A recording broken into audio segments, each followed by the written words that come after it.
Hello guys, welcome to Vyas IAS. ये पहला lecture है आपका हडलंबर शॉर्ट नोट समरी सीरीज़ का। आप सब लोग जानते हैं हडलंबस की बुक अगर आप पढ़ते हैं सोशियोलॉजी के लिए तो 1100 पेजेस की वो बुक बनती है।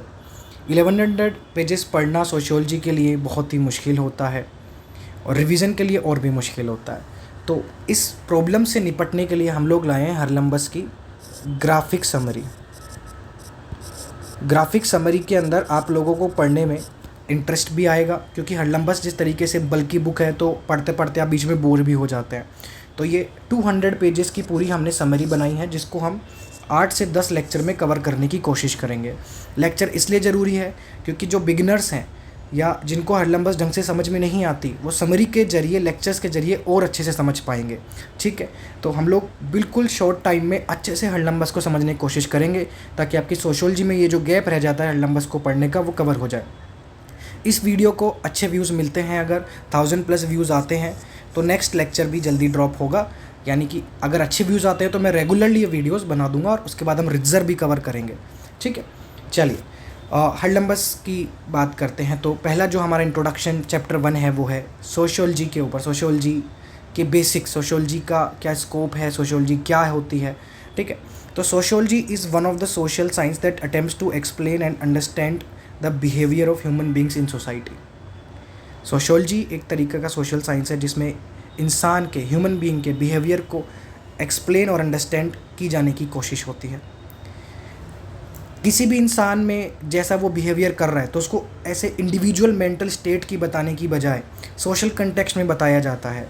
जैसे कोई इंसान अगर तेज़ तेज़ सड़क पे चिल्ला रहा है तो उसकी मेंटल स्टेट पे ना जाते हुए कि वो चिल्ला रहा है तो वो क्यों चिल्ला रहा है, हो सकता है उसमें खुद में गुस्सा हो या क्या स्थिति है उसकी, उसके बजाय उसको वाइडर सोशल कंटेक्स्ट में कवर किया जाता है कि सोशल सिचुएशन उसके अराउंड कैसी है, क्या परिस्थिति ऐसी आई कि उसको चिल्लाने पे मजबूर हुआ। स्ट्रगल तो सब करते हैं, ऐसी क्या परेशानी हुई कि वो चिल्लाने पे मजबूर हो गया।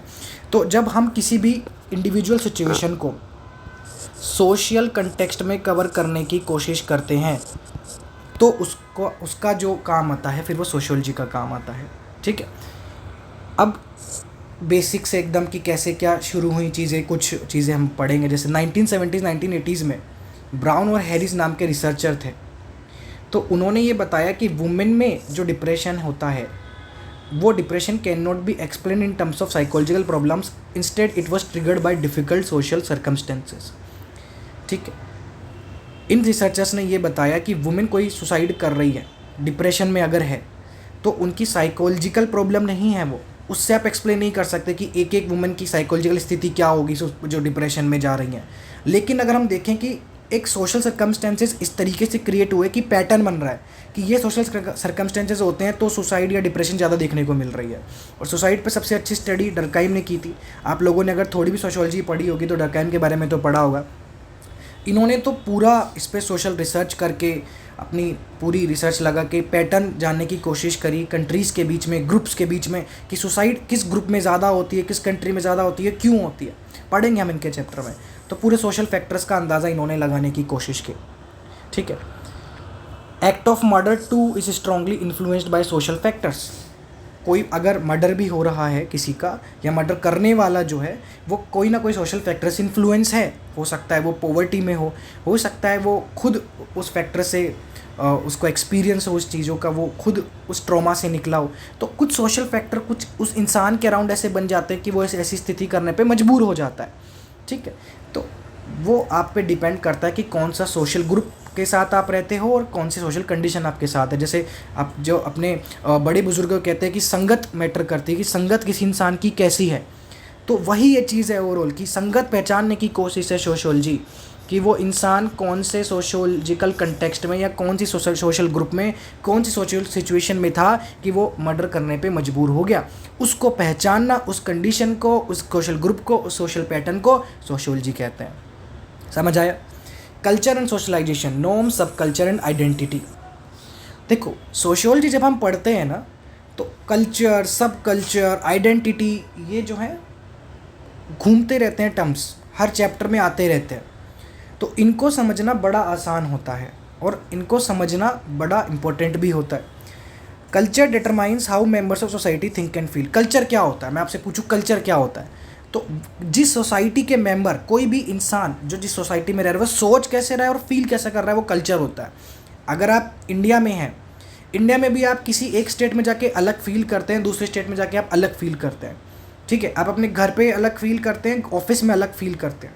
वर्क कल्चर अलग है, घर का कल्चर अलग है, यूएस का कल्चर अलग है, इंडिया का कल्चर अलग है। इंडिया में आप देखो कि इंडियन जो है अमेरिका में जाते ही अलग ही उनका एक्सेंट हो जाता है ना। वो मतलब जीवन में कभी इंग्लिश उन्होंने ढंग से बोली ना हो, बट वो उस हिसाब से एक्सेंट अपडेट करने लग जाते हैं। कुछ लोग जो 2 महीने यूएसए पढ़ के आते हैं, इंडिया में आते हैं, तो पूरा एक्सेंट चेंज हो जाता है, तो वो कल्चर बदल जाता है उनका। तो जिस तरीके से वो बोलते हैं, सोचते हैं, वो कल्चर डिटरमाइन करता है। कल्चर ये बताता है कि एक्सेप्टेड वेज ऑफ बिहेविंग क्या होंगे। कोई भी मेंबर अगर किस तरीके से बिहेव कर रहा है, उससे पहचाना जा सकता है कि वो किस कल्चर का है। वो कल्चर बताता है कि उस मेंबर को एक्सेप्ट करना है नहीं करना। जैसे इंडिया के कल्चर में वो चीज़ें नहीं हैं जो यूएस के कल्चर में हो। तो अगर कोई बंदा जो यूएस में रहता है या काफ़ी टाइम से यूएस में रह रहा है, वो इंडिया में आके अगर वैसे बिहेव करेगा तो हम उसको एक्सेप्ट नहीं करेंगे। जैसे इंडिया में पब्लिक किस अलाउ नहीं है, इंडिया में पब्लिक किस एक्सेप्ट नहीं किया जाता, बट यूएस में अगर कोई जाके कर रहा है तो वो नॉर्मल है, ठीक है। तो बट यूएस का कोई अगर इंसान आके यहाँ पे पब्लिक किस कर रहा है तो वो पूरा सोशल अप्रोर हो जाएगा। तो कल्चर ये बताता है एक्सेप्ट वेज ऑफ बिहेविंग क्या होंगे, ठीक है। और ये भी आपको ध्यान रखना होगा कि एक कल्चर दूसरे कल्चर से बिल्कुल अलग हो सकता है, और इसलिए उस कल्चर में रहने वाले लोगों के बीच में भी मतभेद हो सकते हैं, मिसअंडरस्टैंडिंग हो सकती हैं। There can be misunderstanding between members of different societies regarding each other culture. इसका सबसे बड़ा एग्जाम्पल दिया है ओटो किनबर्ग ने, ठीक है। इन्होंने स्टडी की थी Sioux Indians of South Dakota. इन्होंने बताया it is regarded as incorrect to answer a question in the presence of others who do not know the answer which can be sign of arrogance in other society, ठीक है। तो इन्होंने अपनी study में बताया कि it is regarded as incorrect to answer a question in the presence of others who do not know the answer which can be sign of arrogance in other societies. मतलब अगर 2 लोग हैं, एक को आंसर पता है और एक को आंसर नहीं पता, और आप जाके उनसे पूछोगे वो सवाल, तो वो आंसर नहीं बताएंगे क्योंकि उनके बगल वाले को उसका आंसर नहीं पता। तो ये कल्चर है। आप सोचोगे कैसा अजीब सा कल्चर है, बट ये कल्चर है कि 2 लोगों को अगर आंसर 2 लोगों से सवाल किया गया और एक को पता है एक को नहीं पता, तो जिसको पता है वो भी जवाब नहीं देगा। It is regard as uncorrect to answer the question, ठीक है। उनके सामने जवाब देना गलत है जिनको जवाब नहीं आता देना, तो वो एरोगेंस माना जाता है कि यार वो अपनी नॉलेज मतलब ये तो नॉर्मली आप देखोगे कि हर जगह है ही, हिडन चीज़ें हैं कि अगर कोई सवाल आपसे पूछा जा रहा है, आपको आपके दोस्त को नहीं आता, तो आप भी थोड़ा हिचकिचाओगे पूरा जवाब देने से। पर यहाँ पे तो उसका एरोगेंस ही माना जाता है कि ये तो बिल्कुल एक तरीके से एरोगेंस ही हो गया, ठीक है। तो ये जो नोट्स है, अगर आप इसका PDF वर्जन लेते हो ना, तो ये PDF वर्जन आपको हमारे टेलीग्राम से मिल जाएगा। व्यास IAS ऑफिशियल आप जा सकते हैं, व्यास IAS ऑफिशियल टेलीग्राम चैनल है, या मैं एक नंबर आपको बता देता हूँ। इस पे आप व्हाट्सएप पे मैसेज करेंगे 8851628134, और हरलम्बस के नोट्स, रिजर के नोट्स, सोशियोलॉजी के बहुत सारा मटेरियल आपको इसमें मिल जाएगा, ठीक है। इसकी पूरी PDF वर्जन आपको मिल जाएगी, जिसमें आप इस तरह के फॉर योर ऑन यूज़ वाले बॉक्सेस में मिल जाएंगे, जिसमें आप वैल्यू एडिशन भी कर सकते हैं। तो कल्चर समझ में आया। कल्चर क्या होता है? कल्चर जिस तरीके से मेंबर सोचते हैं, फील करते हैं, वो कल्चर होता है। और कल्चर बताता है एक मेंबर को एक्सेप्ट करना है या नहीं करना। तो सोशलाइजेशन क्या होता है? सोशलाइजेशन का एक प्रोसेस होता है जिसमें वो इंसान कल्चर सीखता है किसी जगह का। अगर कोई बच्चा पैदा हुआ है और वो कल्चर सीख रहा है कैसे बिहेव करते हैं, जैसे इंडिया में कोई नमस्ते करना सीख रहा है, हाथ जोड़ना सीख रहा है, ठीक है, पाँव छूना सीख रहा है, बोलना सीख रहा है, तो उस तरीके का कल्चर को अपनाना सोशलाइजेशन होता है। नॉर्म्स क्या होते हैं? Type of behaviour that is considered appropriate in particular situation. आप किसी जगह जाके किस तरीके से बिहेव कर रहे हो। जैसे घर में मेहमान आते हैं तो आपकी मम्मी आपको बुलाती है कि बाहर आके बात करो, तो आप बिल्कुल शांत बच्चे, भले ही कितने शैतान हो अंदर से, लेकिन शांत आदमी, बिल्कुल जैसे सत्यवादी बन के आप बाहर आते हो, आराम से बात करते हो पूरे फॉर्मल तरीके से, ठीक है। तो जिस तरीके से आप किसी पार्टिकुलर सिचुएशन में खुद को दिखाते हो वो नॉर्म होते हैं, ठीक है। उस टाइप का बिहेवियर होता है नॉर्म, कि इस जगह का नॉर्म ऐसा है, उस जगह का नॉर्म ऐसा है। सब कल्चर क्या होता है? एक ही सोसाइटी में अलग अलग, जैसे एक ही सोसाइटी में, ठीक है, अलग अलग सोशल ग्रुप होते हैं, उनकी लाइफस्टाइल आपकी एक दूसरे से अलग होती है। आप दिल्ली का एग्जांपल ले लो। दिल्ली में स्लम एरियाज़ में आप जाओ तो आपको अलग कल्चर दिखेगा, पॉश एरिया में जाओ तो आपको अलग कल्चर दिखेगा। तो एक ही जगह की लाइफस्टाइल एक एक दूसरे ग्रुप से इतनी अलग कैसे हो जाती है? बिल्कुल हो जाती है। ये होता है सब कल्चर, एक ही कल्चर के अंदर, हालांकि सब एक ही कल्चर का पार्ट है, ठीक है, बट सब कल्चर क्रिएट हुए हुए हैं। Social identity has been defined as our understanding of who we are and who other people are. फिर सोशल आइडेंटिटी क्या होती है? ये अंडरस्टैंडिंग की कौन कैसा है और हम ऐसे क्यों हैं, हम कैसे ऐसे क्यों हैं और सामने वाला ऐसा क्यों है, सोशल आइडेंटिटी। तो सोशलाइजेशन से आदमी नॉर्म्स भी सीखता है और सोशल आइडेंटिटी भी बनाता है और सब कल्चर भी क्रिएट होता है। सोशलाइजेशन एक प्रोसेस है जिनसे नॉर्म, सब कल्चर, सोशल आइडेंटिटी क्रिएट होते हैं। चीज़ें समझ में आ रही हैं आपको कि हम कौन है, सामने वाला कौन है, इसकी आइडेंटिटी क्रिएट करना, वो सोशल आइडेंटिटी होती है।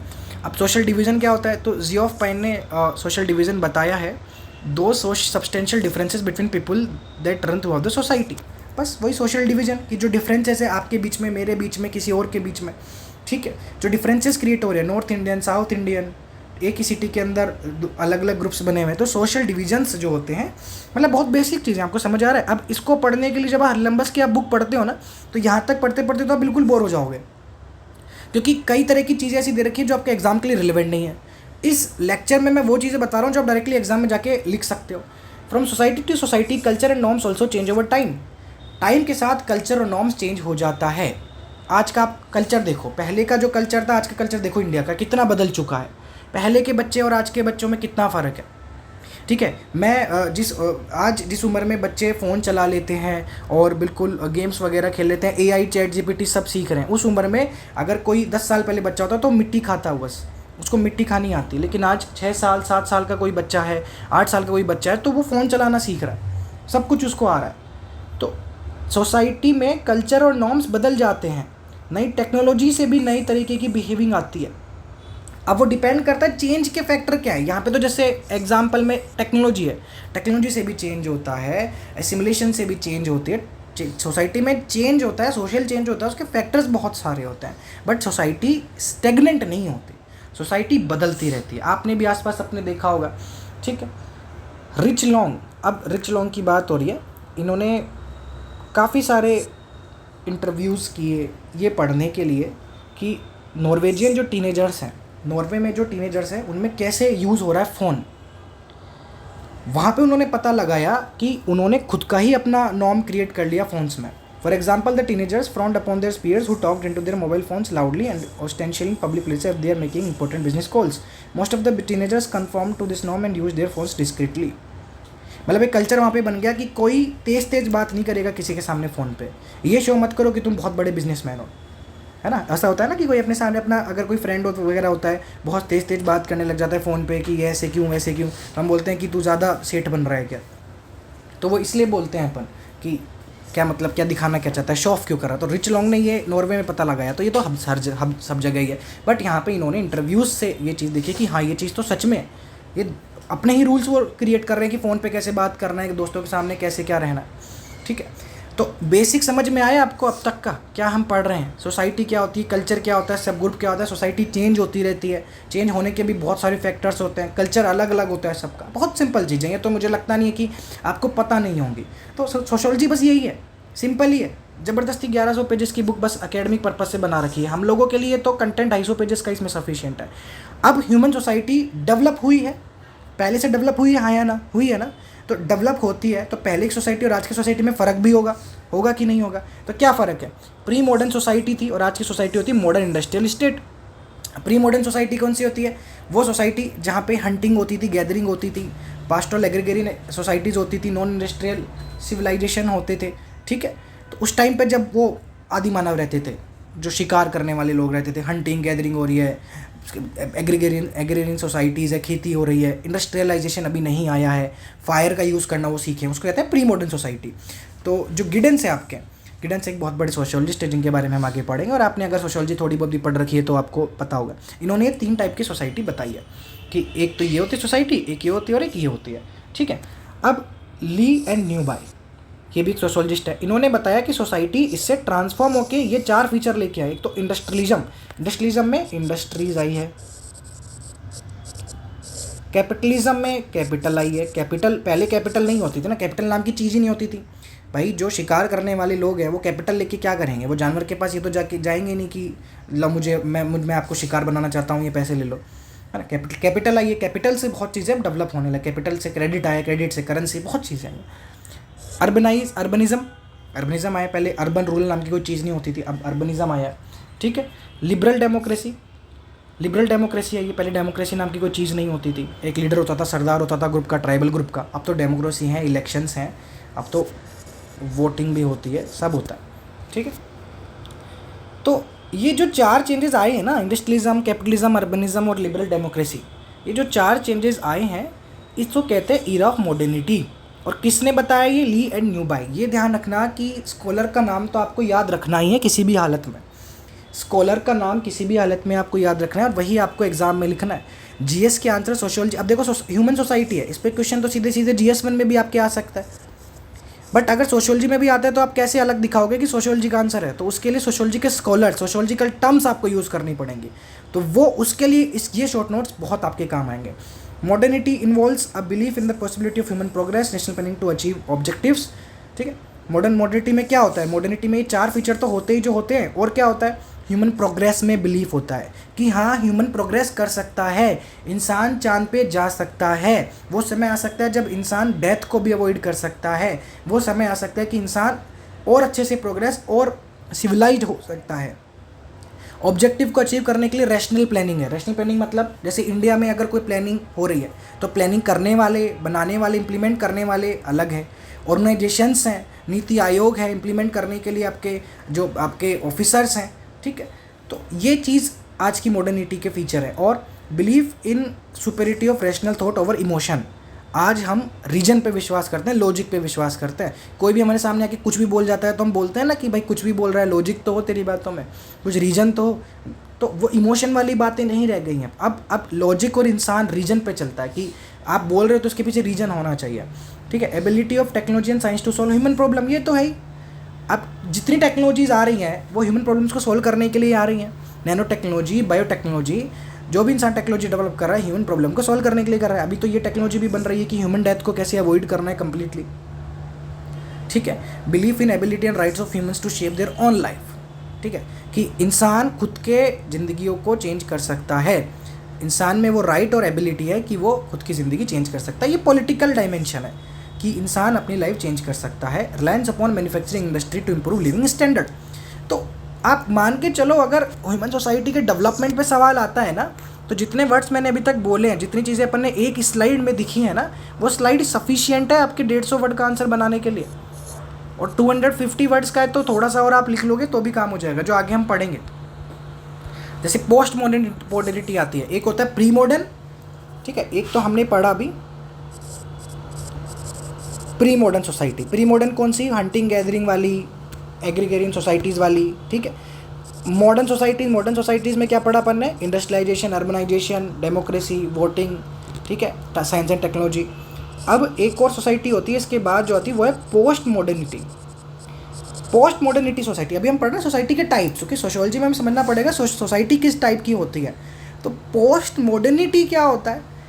पोस्ट मॉडर्निटी आती है मॉडर्निटी के बाद। सबसे पहले तो ये समझो, एक सिग्निफिकेंट ब्रेक है, ठीक है। Some socialist believe that some fundamental changes in society are leading to a major break with old concept of modernity. Modernity के क्या क्या कॉन्सेप्ट हमने पढ़े? रीजन वाला पढ़ा, और साइंस एंड टेक्नोलॉजी वाला पढ़ा, रैशनल प्लानिंग वाली चीज़ें पढ़ी कि इंसान कुछ भी कर रहा है उसके पीछे उसको रीजन चाहिए। साइंस एंड टेक्नोलॉजी पे लोगों को ज़्यादा भरोसा है आजकल मॉडर्निटी में, ये सब चीज़ें हैं ना। अब मॉडर्निटी के बाद ऐसा टाइम आएगा, पोस्ट मॉडर्न सोसाइटी ऐसी टाइम होगी आने वाली जिसमें इंसान साइंस एंड टेक्नोलॉजी पे भरोसा खो देगा कि वो ह्यूमन प्रॉब्लम सॉल्व करेंगे। रैशनल प्लानिंग पे भरोसा खो देगा, ब्यूरोक्रेटिक ऑर्गेनाइजेशन पे भरोसा खो देगा। आज क्या हो रहा है? इतना करप्शन ब्यूरोक्रेसी में, कोई किसी IAS ऑफिसर के घर पे 200 करोड़ रुपए मिल गए, किसी के 100 करोड़ रुपए मिल गए, कोई गद्दे में नीचे नोट बिछा के सोता था, कोई क्या कर रहा है, ठीक है। तो इतना करप्शन ब्यूरोक्रेटिक ऑर्गेनाइजेशन में है, और लोगों का ट्रस्ट जो है ब्यूरोक्रेटिक ऑर्गेनाइजेशन में ख़त्म होना शुरू हो गया है। साइंस एंड टेक्नोलॉजी में भी आप देखोगे एक टाइम आएगा जब हम लोग चिढ़ने लग जाएंगे AI से। जब वो टाइम आएगा जब हम डरने लग जाएंगे कि यार AI कहीं हमें हमारे एग्जिस्टेंस को खतरा तो नहीं पहुंचा रहा, तो वो पोस्ट मॉडर्निटी है। अभी धीरे धीरे नहीं आ रहा, अभी तो क्या, क्योंकि ChatGPT आपके डेली लाइफ के प्रॉब्लम सॉल्व कर रहा है, कंटेंट बनाने का, ये करने का, वो करने का। जिस दिन लगेगा कि यार AI उस लेवल पे पहुंच गई तो आप डरने लग जाओगे। आप ये तो भूल ही जाओगे कि प्रॉब्लम सॉल्व करेगा, वो आप ये और सोचोगे कि हमको ख़त्म ना कर दें। तो पोस्ट मॉडर्न सोसाइटी ऐसी होगी जब इंसान का साइंस एंड टेक्नोलॉजी पे भरोसा उठ जाएगा, ब्यूरोक्रेसी पे भरोसा उठ जाएगा, और ये उन थ्योरीज और उन पे चीज़ पे हट जाएगा कि इंसान की सोसाइटी इंप्रूव हो सकती है। पोस्ट मॉडर्न सोसाइटी में आपको समझ में आ जाएगा कि सब पागल बना रहे हैं हमको, सोसाइटी इंप्रूव नहीं हो सकती, ठीक है, सोसाइटी में चेंजेस नहीं आ सकते, इन सब पे विश्वास खो देंगे हम, ठीक है। इंडस्ट्रियल सोसाइटी है superseded by post industrial society, more and more are employed in services instead of manufacturing, non rational believe such as news philosophies and religious culture are rising. अब देखो मेरी बात समझो, ये इंडस्ट्रियल सोसाइटी, मॉडर्न सोसाइटी, ये है post industrial society, post modern society. अब services का ज़्यादा काम हो रहा है, सर्विसेज के लिए ज़्यादा लोग आ रहे हैं, और ये फैक्ट है। आप देखोगे, आप अगर यूपीएससी में करंट अफेयर काफ़ी टाइम से पढ़ रहे हो तो आपको एक शब्द मिला होगा, creative economy. Creative economy, creative economy क्या है? क्रिएटिव इकॉनमी का मतलब है कि जो इंसान क्रिएटिव इकॉनमी, क्रिएटिव वाली चीज़ें कर रहा है, चैट जीपीटी में यूज़ कर रहा है, कंटेंट वाला हो गया, ग्राफिक्स का काम हो गया, गेमिंग्स का काम हो गया, जो क्रिएटिव इकॉनमी है, रील्स बनाना, सोशल मीडिया इन्फ्लुएंसिंग हो गया, ठीक है, ये क्रिएटिव इकॉनमी बहुत ज़्यादा बढ़ रही है और ये सर्विस सेक्टर के अंदर आ रही है, ठीक है, समझ में आ रहा है। तो सर्विसेज में लोग ज़्यादा से ज़्यादा लग रहे हैं और मैन्युफैक्चरिंग में कम जा रहे हैं, और ये फैक्ट है। जब एआई आ जाएगा ना तो मैन्युफैक्चरिंग वैसे भी ख़त्म हो जाएगी, ऑटोमेटेड काम सारे रोबोट करेगा, तो ज़्यादा से ज़्यादा लोग अब सर्विसेज में लग रहे हैं, मैन्युफैक्चरिंग में लोग जा नहीं रहे हैं। यही तो कह रही है पोस्ट मॉडर्निटी कि एआई पे से भरोसा उठ जाएगा, साइंस एंड टेक्नोलॉजी पे से भरोसा उठ जाएगा, क्योंकि ये सारे काम बोरिंग हो जाएंगे, उनको इंसान को समझ में आ जाएगा कि ये कोई काम सोल्व नहीं करेंगे, उल्टा अपनी एग्जिस्टेंस, अपनी जॉब स्कोर खतरा पहुंचा देंगे, तो ज़्यादा से ज़्यादा लोग सर्विस में लग जाएंगे।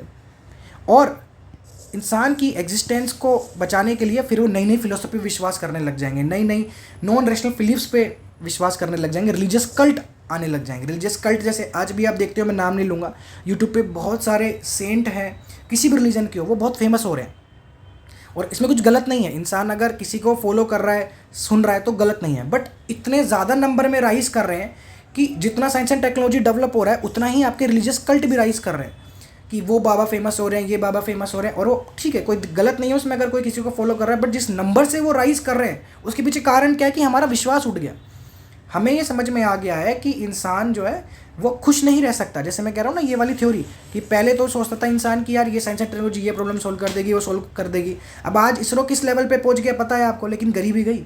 इंडिया में जो आज भी इनइक्वालिटी है वो के कर्व ग्रोथ से बढ़ रही है ना, कि जो अमीर होते हैं वो अमीर होते जा रहे हैं और जो गरीब है वो गरीब होते जा रहे हैं। तो वो चीज़ अब राइज करने लग जाएगी पोस्ट मॉडर्निटी में, इंसान को समझदारी आने लग जाएगी कि हाँ, सब मिलकर हमको बना रहे हैं बेवकूफ़। ये मैं बहुत इनफॉर्मल बातें कर रहा हूँ, इसको एग्ज़ाम में नहीं लिखना कि सर ने बोला था सब हमको मिलके बेवकूफ़ बना रहे हैं तो आप लिख के आ रहे हो, वो नहीं। ये फीचर्स ही हैं जो फॉर्मल लैंग्वेज में ये लिखना है कि सर्विसेज में ज़्यादा लोग होंगे, नॉन रैशनल बिलीफ्स आएंगे, रिलीजियस कल्ट आएंगे, ठीक है, रैशनल प्लानिंग और ब्यूरोक्रेसी पे विश्वास उठ जाएगा। ये चीज़ें आपको लिखनी है। तो कंक्लूजन क्या है? Some socialist still believe that this changes are not sufficient enough to justify the claim of post modern society. कुछ सोशलिस्ट लेकिन ये समझते हैं कि इतनी चीज़ों से आ जाने से इसका मतलब ये नहीं है कि मॉडर्निटी खत्म हो गई।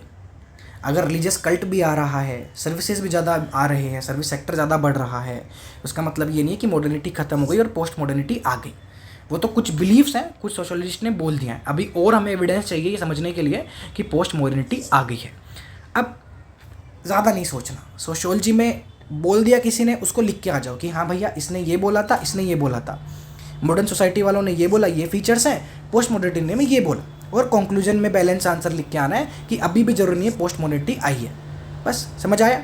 तो ये आज का पहला लेक्चर था। कैसा लगा लेक्चर आप मुझे कमेंट्स में बताइए। नेक्स्ट लेक्चर ड्रॉप करना है कि कब तक आपको नेक्स्ट लेक्चर चाहिए वो भी बताइए। PDF ऑलमोस्ट ये पूरी बन चुकी है, ठीक है, तो मुझे बस लेक्चर्स अपलोड करना और आपको समझाना रह गया, ठीक है। इसको शेयर कीजिए सोशियोलॉजी ग्रुप्स में अपने पीयर्स के साथ, ताकि मैं आगे वाली वीडियो जल्द से जल्द बना पाऊँ। Thank you so much.